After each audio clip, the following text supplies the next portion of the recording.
Joshua at si Ilongga. Nag-away na naman. Ano na naman kaya ang kanilang pinag-awayan? Matatapos na kaya ang kanilang pagdududa at pag-aaway? Abangan! Ka na naman pupunta, Joshua? Nandito ako! Ano naman sa'yo yun? Wala ka ng pakialam doon! Hindi mo na talaga ako mahal. Ayaw mo na ako makasama. Wala kang karapatang questionin yung pagmamahal ko sa'yo. Bakit naman hindi? Bakit ba galit na galit ka?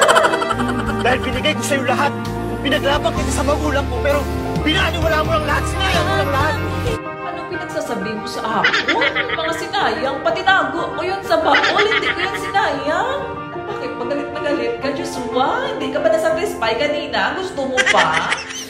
Alam ko, hindi mo na ako mahal. Ako pa nga dapat yung magtanong sa'yo eh. Minahal mo ba talaga ako? O na-curious ka lang kung paano makipag-date sa Cortez? Cortez? Parang hindi ikaw ata kausap ko. Joshua Garcia kausap ko. Bakit Cortez sinasabi mo? May lintian. Sorry na. Hindi pala ikaw yun.